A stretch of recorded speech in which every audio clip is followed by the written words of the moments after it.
चलिए सबसे पहले बात करेंगे पॉलीकैब इंडिया के बारे में।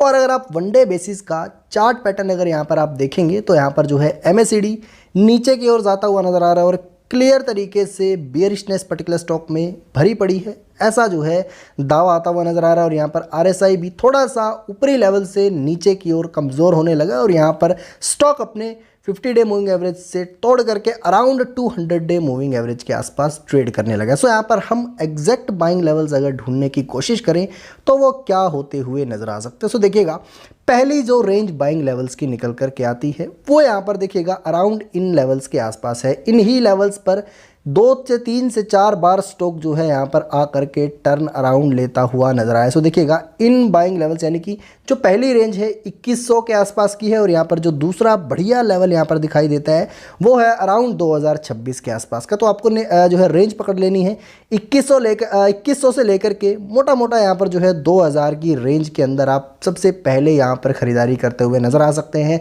और वर्स्ट केस में अगर चीज़ें जो है ज़्यादा ही जो है ख़राब होती हैं तो यहाँ पर स्टॉक आपको कम से कम यानी कि नीचे से नीचे मिनिमम टू मिनिमम 1800 के लेवल्स दिखा सकता है। इससे नीचे की पॉसिबिलिटीज़ इस पर्टिकुलर स्टॉक में बहुत ज़्यादा कम है।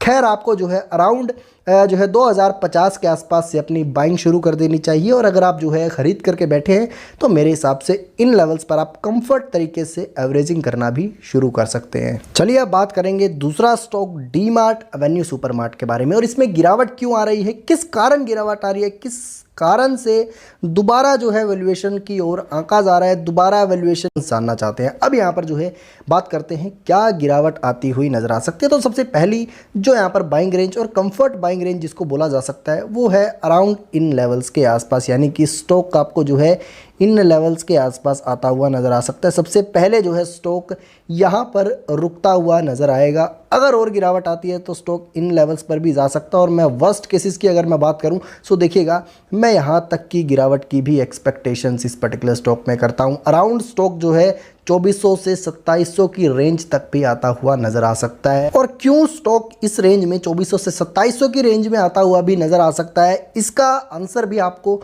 उसी वीडियो में जाकर के मिलने वाला है। खैर, मैं आपको बता दूं, इन लेवल से आप अपनी खरीदारी शुरुआत कर सकते हैं और जो भी आप जो है अमाउंट इन्वेस्टेड करेंगे उसको 4 पार्ट्स में डिवाइड आप लोगों ने कर लेना है। 4 पार्ट्स में डिवाइड करेंगे तो यहाँ पर जो है इन पर्टिकुलर लेवल से आप एक्यूमुलेटिंग स्टार्ट कर सकते हैं। इन ही पर्टिकुलर लेवल से आप जो है एवरेजिंग स्टार्ट कर सकते हैं। किसी ने जो है 6000 पर, किसी ने 5000 पर, किसी ने 4000 पर भी खरीदा होगा तो 3300 से नीचे पर्टिकुलर स्टॉक जब भी ट्रेड करेगा आप अच्छे तरीके से धीरे धीरे एक्यूमुलेट करते हुए नज़र आ सकते हैं और यहाँ पर एवरेजिंग करते हुए भी नज़र आ सकते हैं। वर्स्ट केसेस में किस लेवल्स तक ये जा सकता है उसका पूरा रीज़न दूसरी वीडियो में आपको मिलने वाला है।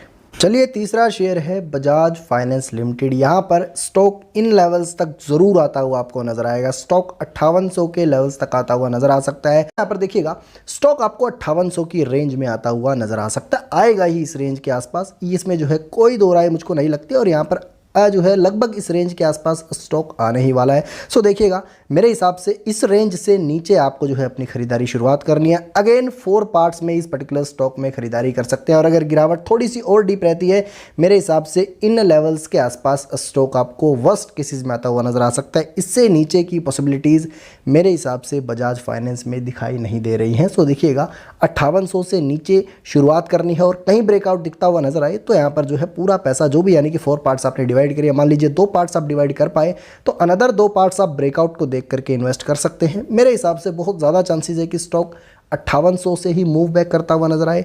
वर्स्ट केसेस में 5300 के लेवल्स भी प्रेडिक्ट किए जा सकते हैं। 5300 के लेवल्स को भी जो है टच करता हुआ स्टॉक दिखाई दे सकता है। जो बाइंग रेंज थी वो मैंने आप लोगों के साथ डिस्कस की और यहाँ पर जो एवरेजिंग रेंज है वो भी सेम रहने वाली है। 5800 से 5300 की जो ब्रॉड रेंज है इसके बीच में बिल्कुल जो है आप दबा करके खरीदारी बजाज फाइनेंस में कर सकते हैं। चलिए बात करेंगे अब इन्फोसिस लिमिटेड की। ये भी एक बड़ा ही दिग्गज स्टॉक है और यहाँ पर जो आईटी सेक्टर के दीवाने हैं वो एक अच्छी खासी इन्वेस्टमेंट, एक अच्छा खासा अमाउंट, एक अच्छी खासी वेटेज इस पर्टिकुलर स्टॉक को दे करके रखते हैं। और दोबारा गिरावट के कारण मौके मिलते हुए यहाँ पर नज़र आ रहे हैं। यही स्टॉक था जिसके 2200, 2400, 2700 तक के टारगेट्स दिए जा रहे थे।